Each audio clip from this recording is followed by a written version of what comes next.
We are less than 3 hours away from the South Carolina Gamecocks home opener against North Alabama. But that's not because of lack of opportunity. The Fireflies left 7 guys on and went 0 for 12 with runners in scoring position. In less than 30 minutes, the South Carolina Gamecocks women's soccer team will find out their spot in the NCAA tournament. The Gamecocks fell at home tonight 20-15 to the Appalachian State Mountaineers, which is really no surprise from a team that defeated North Carolina and spent some time in the top 25 this season.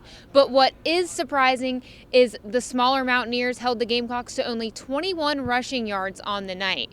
Hey guys, I'm here at Williams-Brice Stadium and we are just under 2 hours until kickoff for an SEC East showdown between the Florida Gators and the South Carolina Gamecocks. This brings Coach Muschamp's record to 1-3 against his former team. Well, not much defense tonight, but plenty of offense. The AC Flora Falcons took the win over the Chapin Eagles 49-43.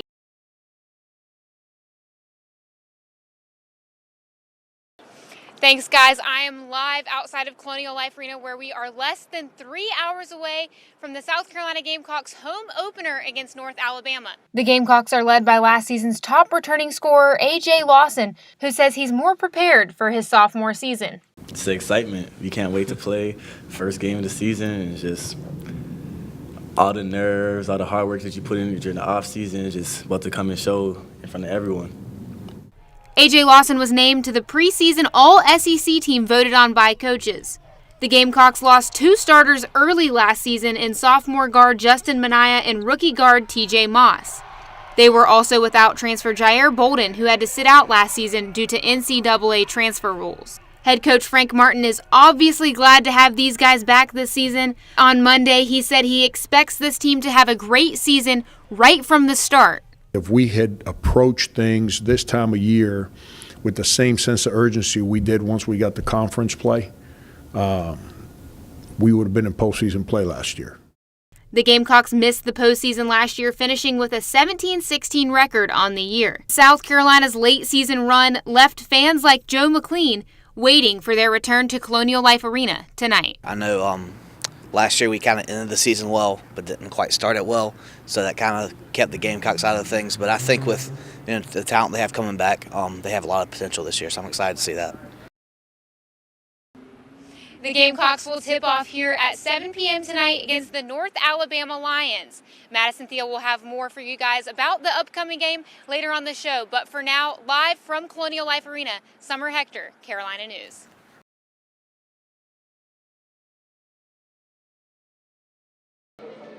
Thanks, guys. I'm live outside the Carolina Soccer Center for the NCAA Selection Show Watch Party, where in less than 30 minutes, the South Carolina Gamecocks women's soccer team will find out their spot in the NCAA tournament. The team just won the SEC Tournament Championship yesterday in Orange Beach, Alabama, where they defeated Arkansas 1-0.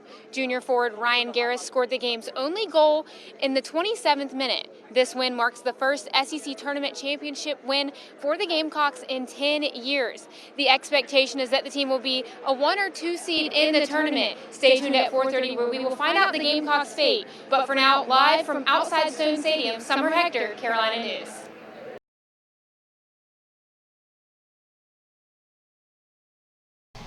Playing college football is a dream for many. And for a select few, it becomes a reality. Kiel Pollard was lucky enough to have this opportunity, and then had to walk away from it. This summer, after a hit in practice, Pollard suffered a neck fracture on his C6 vertebrae that he thought would sideline him 6 to 8 weeks. I knew something was up when I went for the MRI, and they kept calling me to come back to take more pictures because the doc said he wanted to see more. What came next was a life-changing moment, changing his football career forever.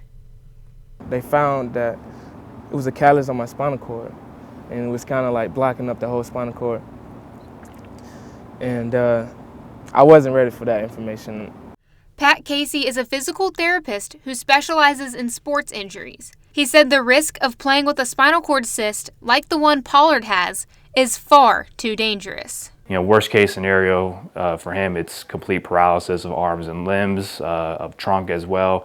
Your breathing muscles are connected to the nerves that come out of your neck as well.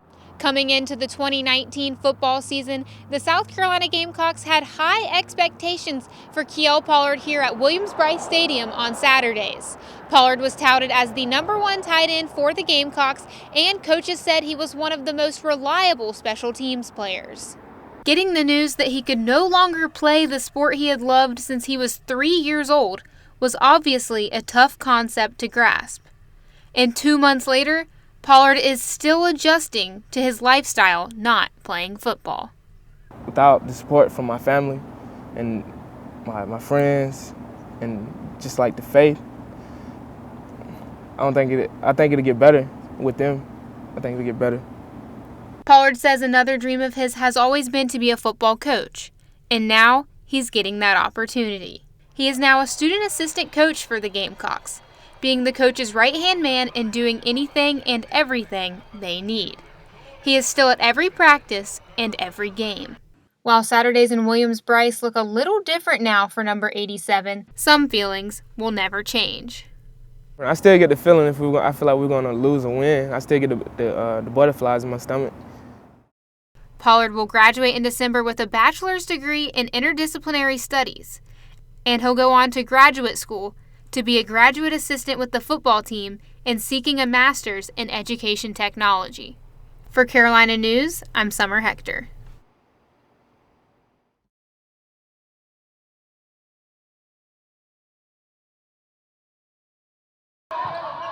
They're the unofficial Division I athletes, not on an official roster, but they play an important role in collegiate women's basketball. You have the responsibilities of an athlete without exactly being considered one. The practice squad for the Gamecock women's basketball team is all men. It's a team whose main goal is to prepare the women and make them better. It's such a rewarding experience to see that your work is appreciated and to see them execute and the things that we do in practice come to fruition. Is one of the most euphoric feelings that I've ever felt. Women's basketball teams around the country have been practicing against men for the past few years now. But here at South Carolina, these guys get to practice against one of the top teams in the nation every day. And it's something head coach Dawn Staley thinks challenges her players. I'm one that played basketball with guys all of my life. And I don't think I would have become the player that I am had I not played with them. The scout team guys at South Carolina are at every practice, and they prepare for games days in advance by watching film to mimic opposing teams' players in practice. And the Gamecock coaches treat the guys the same as the women's team. I mean, sometimes it's kind of like the App State game. My players scored the first 3, and coach was kind of mad at me because I wasn't shooting enough in practice, so that was a little tough to see.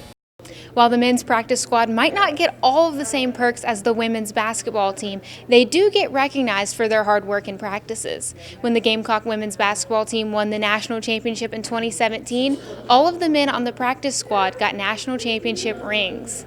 Current grad assistant Jacob Coltrane played on the practice squad from 2015 to 2018. He says getting involved with this program has benefited his career. We're seeing 10,000 people at every game and seeing a beautiful practice facility like this, and I mean, yeah, there's other schools out there, but you don't get to interact with Coach Dawn Staley every day and her staff. So Coltrane is working to become a coach in women's basketball. Ball is ball, so I say that every time somebody asks me that. So men's basketball, women's basketball, it's all the same thing when it comes down to it.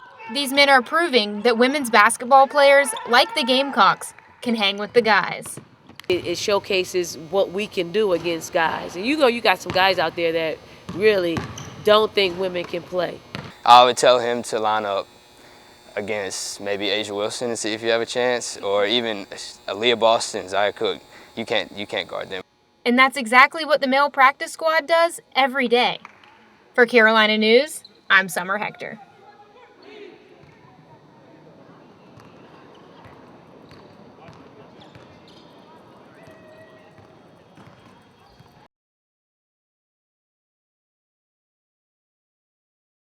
The defending national champions, the Clemson Tigers, are back in the top 4 of the college football playoffs.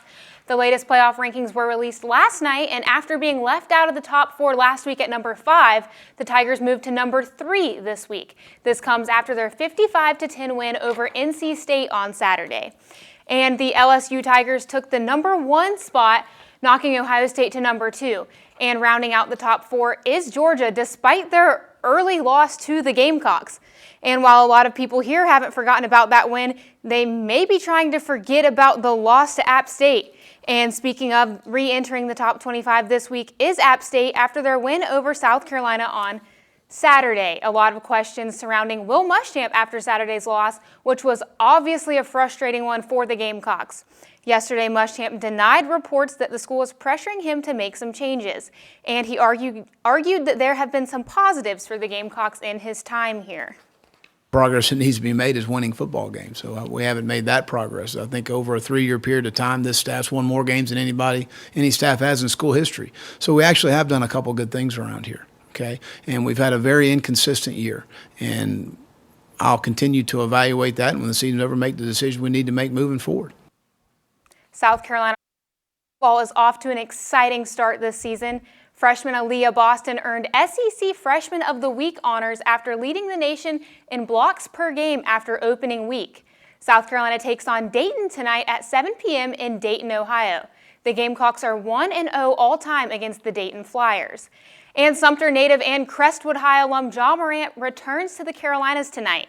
The Memphis Grizzlies rookie point guard will play in Charlotte tonight against the Hornets. Tip-off is set at 7 p.m. The Gamecock men's soccer team begins play in the Conference USA tournament tonight. They're the 6th seed in the tournament and will be playing the 3-seeded Florida International Panthers in the first round. The Gamecocks are the lower seed, but they did beat the Panthers in their last regular season game, so they know what to expect tonight. It's a very, very good team. They pose a lot of problems for you, and I think we were able to try to deal with those situations, and that's something we're going to have to be able to do on Wednesday as well.